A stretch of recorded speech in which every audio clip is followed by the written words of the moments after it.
सुखदं च सुरद्रुवम् पीनवृत्तमहाबाहुं सर्वशत्रुनिबर्हणम्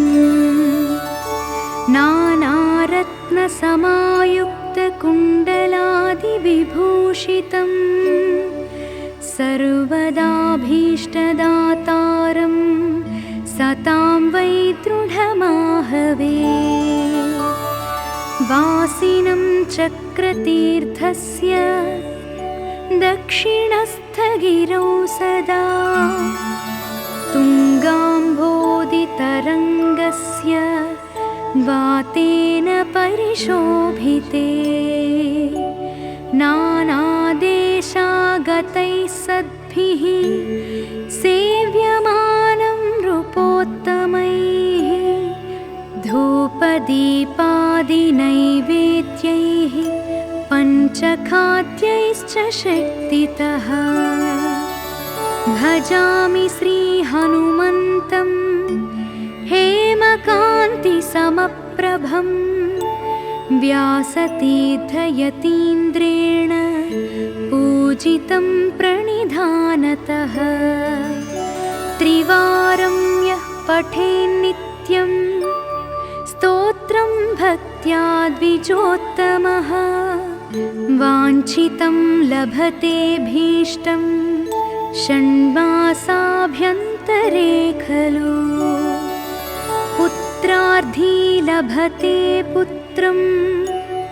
यशोर्थी लभते यशः विद्यार्थी लभते विद्यां धनार्थी लभते धनम् सर्वधा मास्तु सन्देहो हरिः साक्षी जगत्पतिः यः करोत्यत्र सन्देहं स याति निरयं ध्रुवम् नमामि दूतं रामस्य सुखदं च सुरद्रुवम् पीनवृत्तमहाबाहुं सर्वशत्रुनिबर्हणम्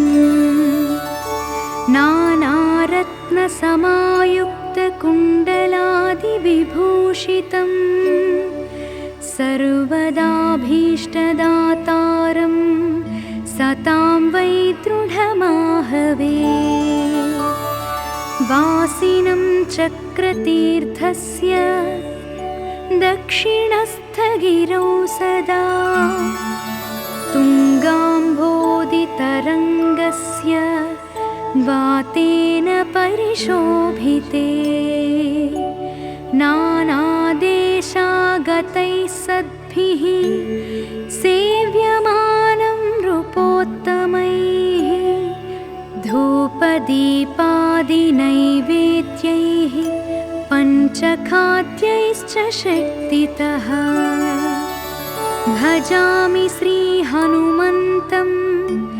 हेमकान्तिसमप्रभं व्यासतीर्थयतीन्द्रेण पूजितं प्रणिधानतः त्रिवारं यः पठेन्नित्यं स्तोत्रं भक्त्या द्विजोत्तमः वाञ्छितं लभते भीष्टं षण्मासाभ्यन्तरे खलु पुत्रार्थी लभते पुत्रं यशोर्थी लभते यशः विद्यार्थी लभते विद्यां धनार्थी लभते धनम् सर्वधा मास्तु सन्देहो हरिः साक्षी जगत्पतिः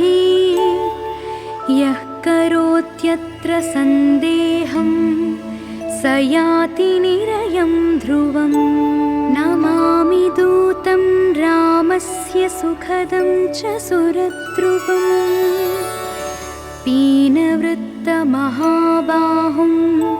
सर्वशत्रुनिबर्हणम्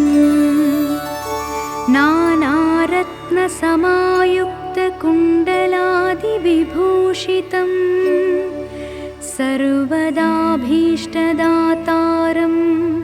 सतां वै दृढमाहवे। वासिनं चक्रतीर्थस्य दक्षिणस्थगिरौ सदा तुङ्गाम्भोदितरङ्गस्य वातेन परिशोभिते। नानादेशागतैः सद्भिः सेव्यमानं नृपोत्तमैः धूपदीपादिनैवेद्यैः पञ्चखाद्यैश्च शक्तितः। भजामि श्रीहनुमन्तं हेमकान्तिसमप्रभं व्यासतीर्थयतीन्द्रेण पूजितं प्रणिधानतः। त्रिवारं यः पठेन्नित्यं स्तोत्रं भक्त्या द्विजोत्तमः वाञ्छितं लभतेऽभीष्टं षण्मासाभ्यन्तरे खलु। पुत्रार्थी लभते पुत्रं यशोर्थी लभते यशः विद्यार्थी लभते विद्यां धनार्थी लभते धनम्। सर्वधा मास्तु सन्देहो हरिः साक्षी जगत्पतिः यः करोत्यत्र सन्देहं स याति निरयं ध्रुवम्। नमामि दूतं रामस्य सुखदं च सुरद्रुवम् पीनवृत्तमहाबाहुं सर्वशत्रुनिबर्हणम्। नानारत्नसमायुक्तकुण्डलादिविभूषितं सर्वदाभीष्टदातारं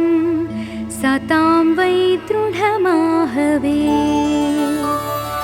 वासिनं चक्रतीर्थस्य दक्षिणस्थगिरौ सदा तुङ्गाम्भोदितरङ्गस्य वातेन परिशोभिते। नानादेशागतैः सद्भिः सेव्यमानं नृपोत्तमैः धूपदीपादिनैवेद्यैः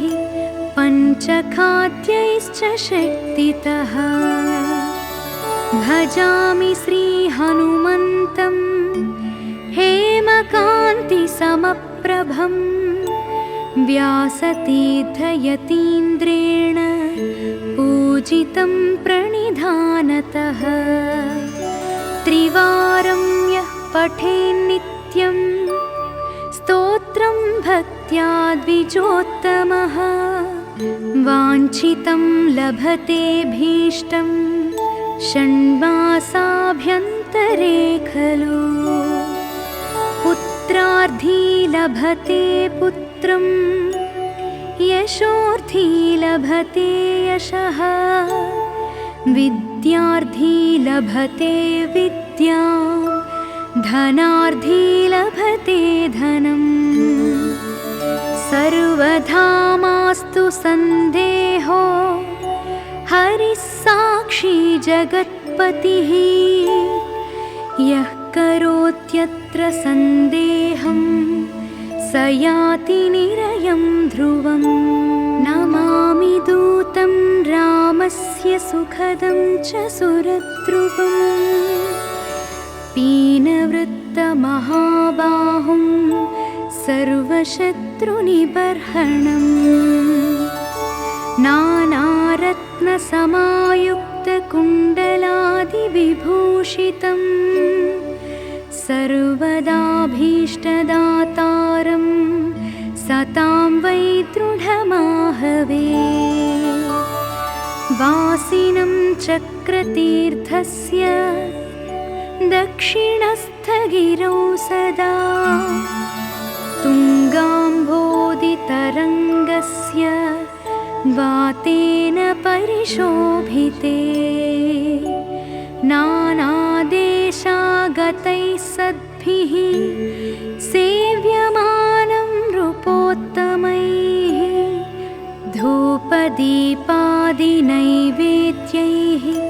पञ्चखाद्यैश्च शक्तितः भजामि श्रीहनुमन्तं हेमकान्तिसमप्रभं व्यासतीर्थयतीन्द्रेण पूजितं प्रणिधानतः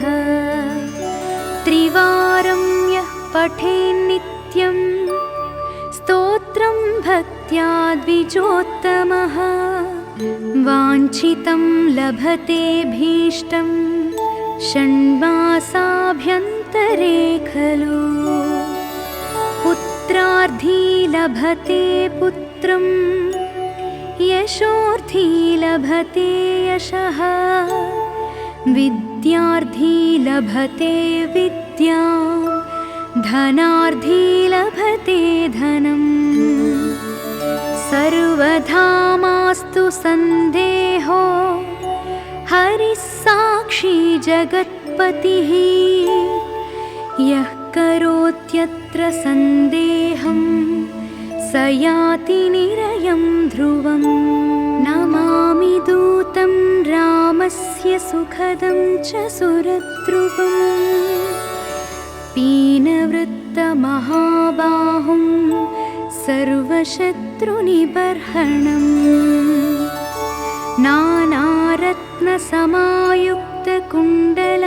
नानारत्नसमायुक्तकुण्डलादिविभूषितं सर्वदाभीष्टदातारं सतां वै दृढमाहवे वासिनं चक्रतीर्थस्य दक्षिणस्थगिरौ सदा तुङ्गाम्भोदितरङ्गस्य वातेन परिशोभिते नानादेशागतैः सद्भिः सेव्यमानं नृपोत्तमैः धूपदीपादिनैवेद्यैः पञ्चखाद्यैश्च शक्तितः भजामि श्रीहनुमन्तं हेमकान्तिसमप्रभं व्यासतीर्थयतीन्द्रेण पूजितं प्रणिधानतः त्रिवारं यः पठेन्नित्यं स्तोत्रं भक्त्या द्विजोत्तमः वाञ्छितं लभतेऽभीष्टं षण्मासाभ्यन्तरे खलु पुत्रार्थी लभते पुत्रं यशोर्थी लभते यशः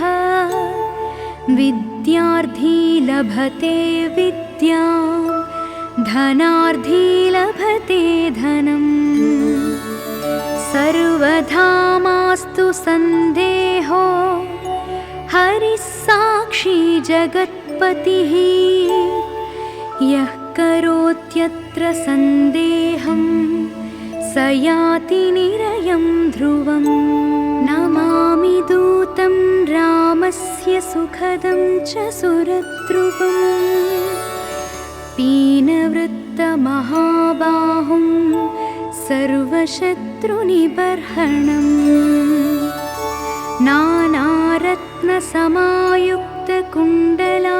नानारत्नसमायुक्तकुण्डलादिविभूषितं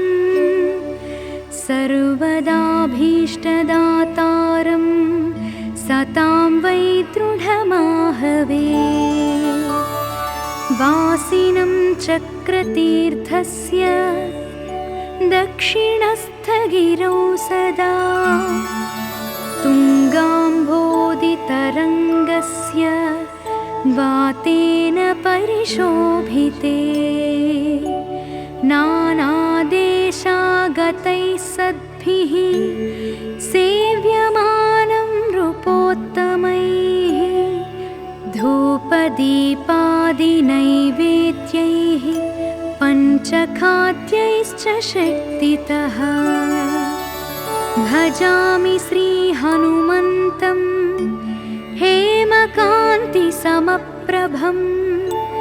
व्यासतीर्थयतीन्द्रेण पूजितं प्रणिधानतः त्रिवारं यः पठेन्नित्यं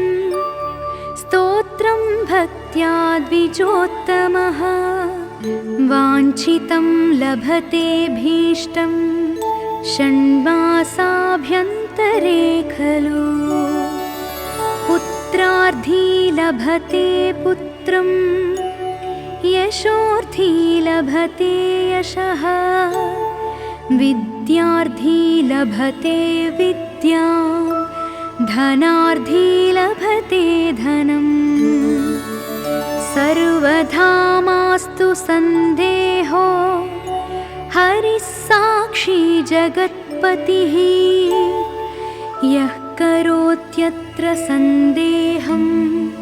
स याति निरयं ध्रुवम् नमामि दूतं रामस्य सुखदं च सुरद्रुवम् पीनवृत्तमहाबाहुं सर्वशत्रुनिबर्हणम्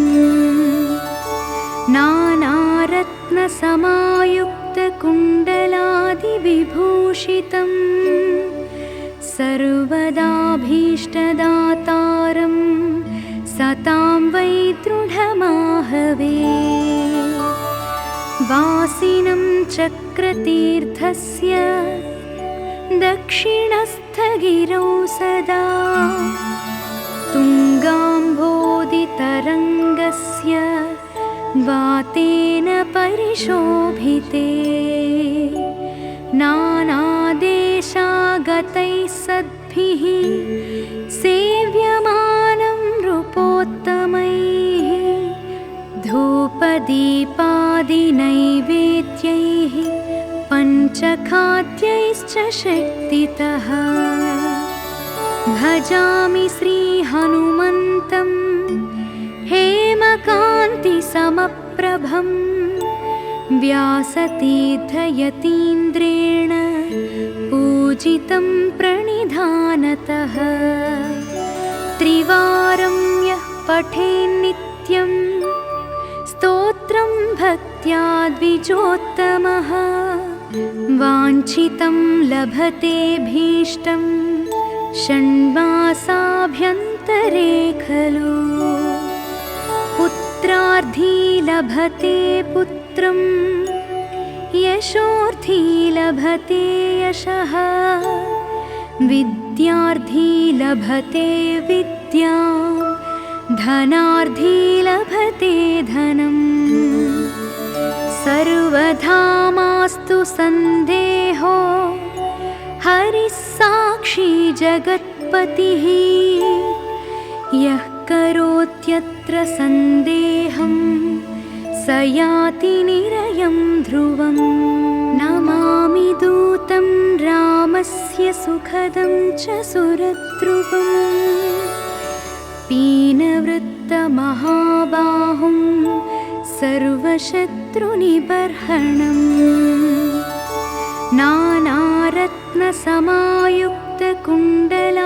नानारत्नसमायुक्तकुण्डलादिविभूषितं सर्वदाभीष्टदातारं सतां वै दृढमाहवे वासिनं चक्रतीर्थस्य दक्षिणस्थगिरौ सदा तुङ्गाम्भोदितरङ्गस्य वातेन परिशोभिते नानादेशागतैः सद्भिः सेव्यमानं नृपोत्तमैः धूपदीपादिनैवेद्यैः पञ्चखाद्यैश्च शक्तितः भजामि श्रीहनुमन्तं हेमकान्तिसमप्रभं व्यासतीर्थयतीन्द्रेण पूजितं प्रणिधानतः त्रिवारं यः पठेन्नित्यं स्तोत्रं स्तोत्रं भक्त्या द्विजोत्तमः वाञ्छितं लभते भीष्टं षण्मासाभ्यन्तरे खलु पुत्रार्थी लभते पुत्रं यशोर्थी लभते यशः विद्यार्थी लभते विद्यां धनार्थी लभते धनम् सर्वथा मास्तु सन्देहो हरिः साक्षी जगत्पतिः यः करोत्यत्र सन्देहं स याति निरयं ध्रुवम् नमामि दूतं रामस्य सुखदं च सुरद्रुवम्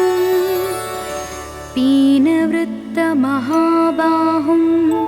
सर्वशत्रुनिबर्हणम्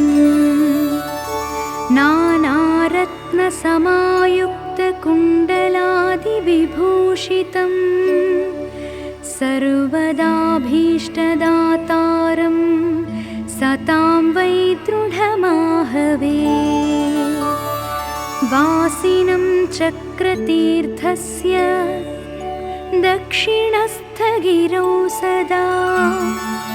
तुङ्गाम्भोदितरङ्गस्य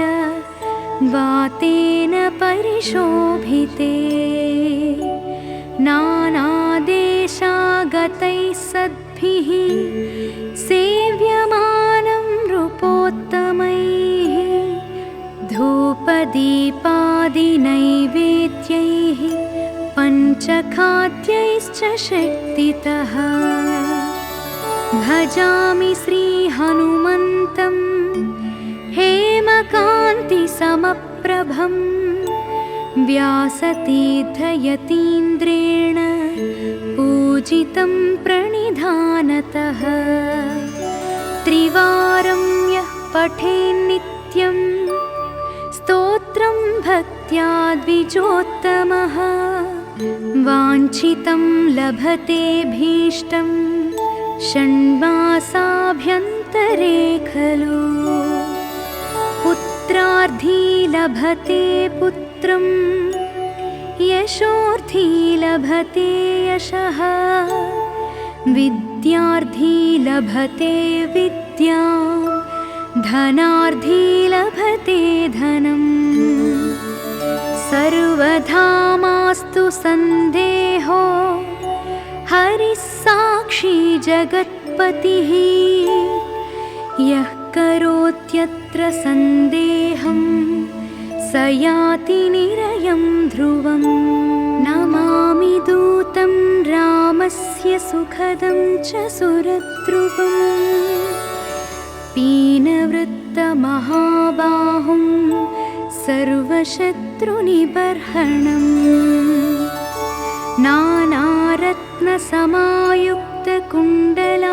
नानारत्नसमायुक्तकुण्डलादिविभूषितं सर्वदाभीष्टदातारं सतां वै दृढमाहवे वासिनं चक्रतीर्थस्य दक्षिणस्थगिरौ सदा तुङ्गाम्भोदितरङ्गस्य वातेन परिशोभिते नानादेशागतैः सद्भिः सेव्यमानं नृपोत्तमैः धूपदीपादिनैवेद्यैः पञ्चखाद्यैश्च शक्तितः भजामि श्रीहनुमन्तं हेमकान्तिसमप्रभं व्यासतीर्थयतीन्द्रेण पूजितं प्रणिधानतः त्रिवारं यः पठेन्नित्यं स्तोत्रं भक्त्या द्विजोत्तमः वाञ्छितं लभते भीष्टं षण्मासाभ्यन्तरे खलु पुत्रार्थी लभते पुत्रं यशोर्थी लभते यशः विद्यार्थी लभते विद्यां धनार्थी लभते धनम् सर्वथा मास्तु सन्देहो हरिः साक्षी जगत्पतिः यः करोत्यत्र सन्देहं स याति निरयं ध्रुवम् नमामि दूतं रामस्य सुखदं च सुरद्रुवम् पीनवृत्तमहाबाहुं सर्वशत्रुनिबर्हणम्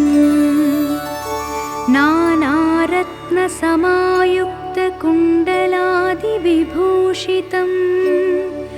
सर्वदाभीष्टदातारं सतां वै दृढमाहवे वासिनं चक्रतीर्थस्य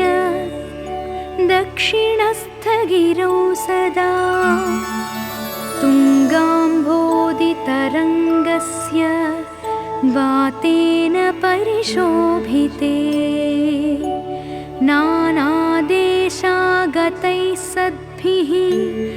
सेव्यमानं नृपोत्तमैः धूपदीपादिनैवेद्यैः पञ्चखाद्यैश्च शक्तितः भजामि श्रीहनुमन्तं हेमकान्तिसमप्रभं व्यासतीर्थयतीन्द्रेण पूजितं प्रणिधानतः त्रिवारं यः पठेन्नित्यं स्तोत्रं भक्त्या द्विजोत्तमः वाञ्छितं लभते भीष्टं षण्मासाभ्यन्तरे खलु पुत्रार्थी लभते पुत्रं यशोर्थी लभते यशः विद्यार्थी लभते विद्यां धनार्थी लभते धनम्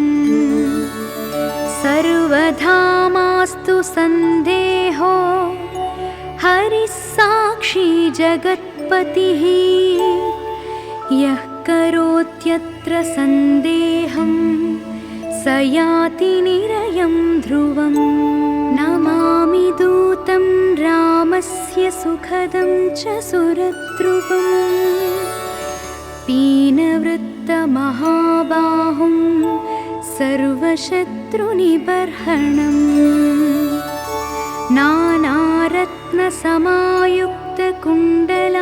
नानारत्नसमायुक्तकुण्डलादिविभूषितं सर्वदाभीष्टदातारं सतां वै दृढमाहवे वासिनं चक्रतीर्थस्य दक्षिणस्थगिरौ सदा तुङ्गाम्भोदितरङ्गस्य वातेन परिशोभिते नानादेशागतैः सद्भिः सेव्यमानं नृपोत्तमैः धूपदीपादिनैवेद्यैः पञ्चखाद्यैश्च शक्तितः भजामि श्रीहनुमन्तं हेमकान्तिसमप्रभं व्यासतीर्थयतीन्द्रेण पूजितं प्रणिधानतः त्रिवारं यः पठेन्नित्यं स्तोत्रं भक्त्या द्विजोत्तमः वाञ्छितं लभते भीष्टं षण्मासाभ्यन्तरे खलु पुत्रार्थी लभते पुत्रं यशोर्थी लभते यशः विद्यार्थी लभते विद्यां धनार्थी लभते धनम् सर्वथा मास्तु सन्देहो हरिः साक्षी जगत् जगत्पतिः यः करोत्यत्र सन्देहं स याति निरयं ध्रुवम् नमामि दूतं रामस्य सुखदं च सुरद्रुवम् पीनवृत्तमहाबाहुं सर्वशत्रुनिबर्हणम् नानारत्नसमायुक्तकुण्डलादिविभूषितं सर्वदाभीष्टदातारं सतां वै दृढमाहवे वासिनं चक्रतीर्थस्य दक्षिणस्थगिरौ सदा तुङ्गाम्भोदितरङ्गस्य वातेन परिशोभिते नानादेशागतैः सद्भिः सेव्यमानं नृपोत्तमैः धूपदीपादिनैवेद्यैः पञ्चखाद्यैश्च शक्तितः भजामि श्रीहनुमन्तं हेमकान्तिसमप्रभं व्यासतीर्थयतीन्द्रेण पूजितं प्रणिधानतः त्रिवारं यः पठेन्नित्यं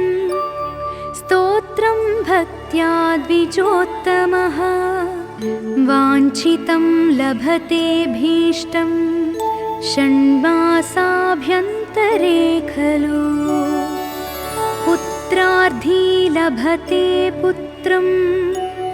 यशोर्थी लभते यशः विद्यार्थी लभते विद्यां धनार्थी लभते धनम् सर्वधा मास्तु सन्देहो हरिः साक्षी जगत्पतिः यः करोत्यत्र सन्देहं स याति निरयं ध्रुवम्।